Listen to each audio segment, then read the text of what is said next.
Hello everyone, you're looking at Cinderella and it's Sandra here, and it's been 8 days since I did that moisture regulation where I distributed the wet castings from under the watermelon into the dry area.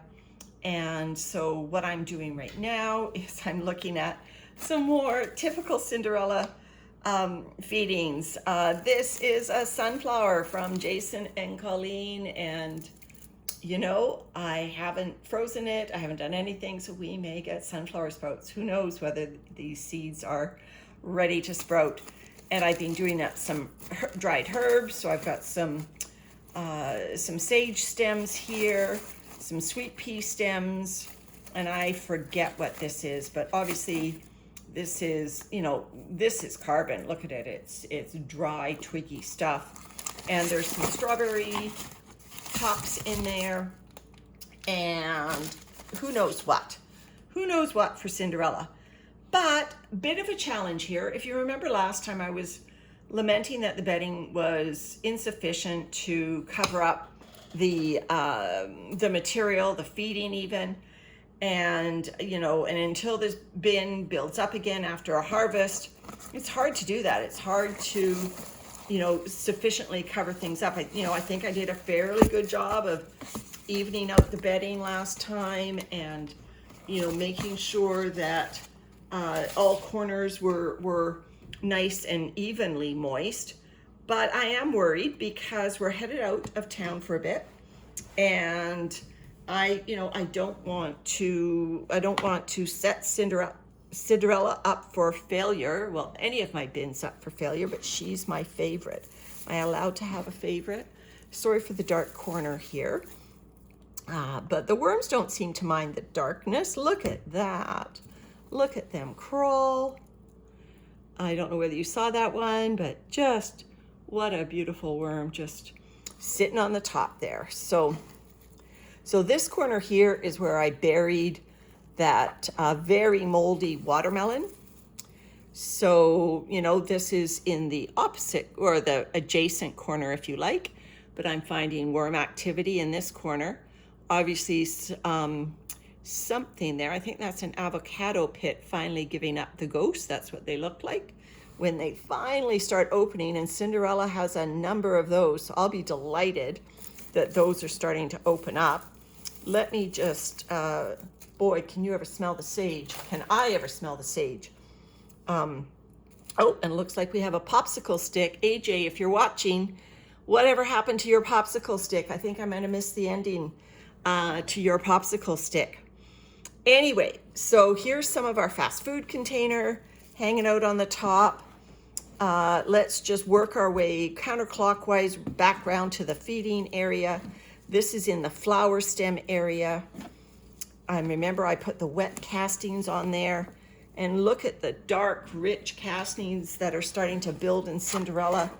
I talked about food diversity last time, and even though Cinderella really gets, the dregs of the barrel in terms of food, because she gets such irregular food and has such great microbial diversity. It's not so much the diversity of the food, of course, as it is the diversity of the microbes. And microbes will attack different substances in different numbers, just like in our own gut. If we eat a dairy heavy diet, we'll have a lot of, I think it's the lactobacillus bacteria and things like that. Same with a worm bin. If they eat a lot of a certain type of food, the microbe balance will swing into that direction. If you get a diversity of diet, you'll have a diversity of microbes, which will allow the bin to tackle anything that you throw at it, basically, with gusto. So I'm a little wary. I'm sorry, I'm being a little tentative in this bin tonight because I put my hand in a bin last night and I got bitten by a spider. No worries.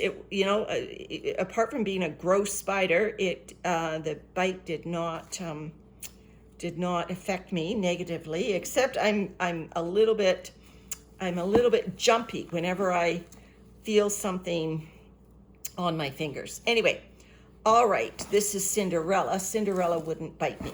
I know Cinderella. Okay, so this is the corner with all these avocado pits.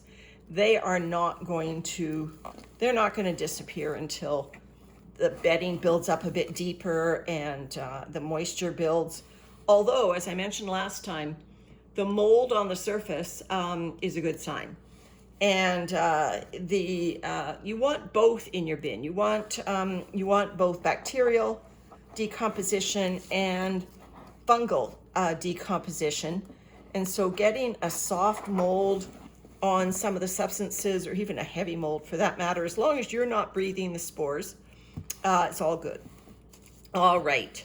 So, I would say the moisture is lovely, but on the minimal side of where I want it to be. So that tells me that we're all bets are on that corner where I fed last, and I'm sorry again for it being a little dark. So let me just do an almighty turnover and see if we can see that watermelon. Okay, here's our tape container. The tape reel that came from packing tape. So there's the packing tape. And remember, I stuffed it full of the cotton from the top of a vitamin bottle and several other bits. And the worms are into all those bits on all sides. And me. Let me just clean out this moist corner here. Yep, that's lovely and moist, full of worms. It's funny, I have no problems putting my hand into handfuls of worms. Big problems putting my hand into spiders. Okay, so I will put this packing tape, and let's just give it the old squeeze test again. Oh, definitely getting soft to the touch. Yay, Cinderella. And so let's just take a look. Here's some of the other material that was in there. Who knows what that was? I'm looking for that vitamin cotton. I might as well just put the worms back that were in there. Not sure what that is. And I have no idea. I haven't put corn silk or something in here, so I don't know. We'll just let her run.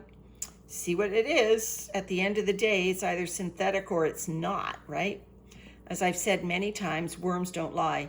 Now this is quite a plug. I imagine this is where the vitamin cotton is.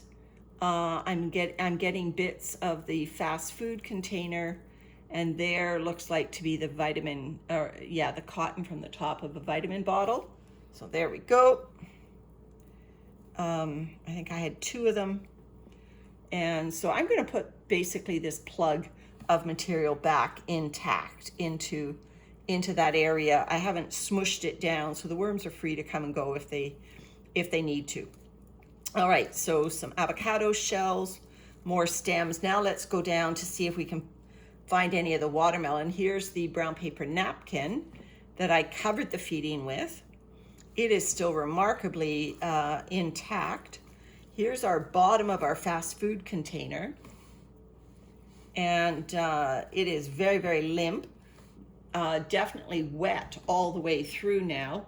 So I think there will be no problem with this getting broken down now. It is, frilly at the edges and breaking apart according to its own weight. All right, so where is the watermelon? I put the watermelon, I thought, on top of that container. Well, Cinderella, have you taken care of it? I think you have. No sign of the watermelon, just the lovely moisture of the watermelon. No, that's not watermelon. So the watermelon was sitting right here. So I think Cinderella's worms have taken care of it. And so because that corner is quite moist, I think what I will do is, there's our mango pit, which can stand to have some nice moisture to it. Here's our fast food container, bits. Here's our, and so I'll keep these two bigger pieces of the fast food container, but I'm going to keep those intact over there. And I'm going to feed on top of this end this time, the near end to me, the ones with the avocado pits. Since I saw that one avocado pit starting to break up, I'm encouraged to keep that process moving forward.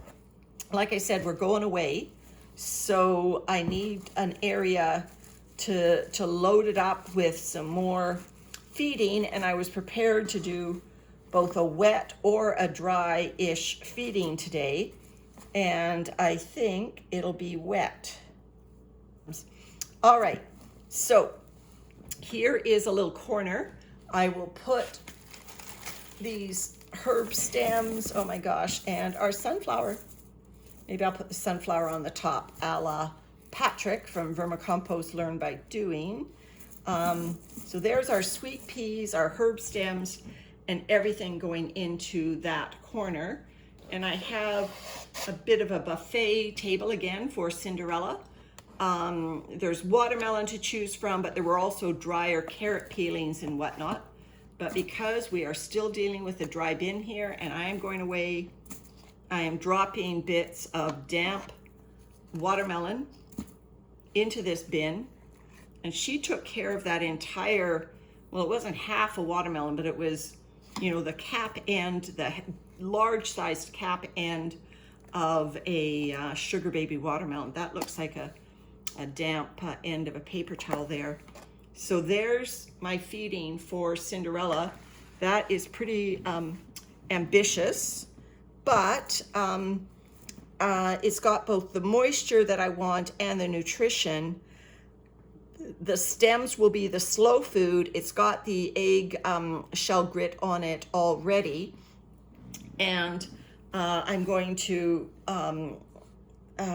just put on some regular bedding for Cinderella because again, I recognize that the bedding wasn't building up in here fast enough for me to bury some of these unusual materials. Now, I'm not looking for her to speed up the food, so if you've been watching my experiment where you put a little bit of the vermicompost in with the food scraps, I was going to demonstrate that, but because we're going away, I actually don't want the food to be processed too quickly. I do risk coming home to having flying critters flying around. This is in my kitchen. I sincerely hope not, but by putting the food in here without any means to make it go faster by introducing some microbes, that is a risk I'm taking. So I'll be watching for that when we come back. But so I've dampened this cardboard, and so that's covering up the feeding zone, and then that will go there. So I will put her vermicompost evenly over all of this, and basically I'm tucking Cinderella away for a considerable length of time. Now I am more than confident that's enough moisture and enough food for these worms. I'm pretty darn sure Cinderella will be fine. Actually, what I'm going to do is I have no more bins to do, so I might as well just give her all of this cardboard, wet cardboard that I had prepared. So that'll go on the top, and that's, if anything, it's just a little bit of extra moisture as well as a little bit of extra depth to bedding. So I must say she's looking pretty darn nice. She's all dressed for the ball. So there, that goes on top. Oh, we missed a strawberry. If her worms come up to the top, they'll find that. And so that is Cinderella tucked into her vacation. She's going on vacation, I'm going on vacation. Okay, everyone, bye for now.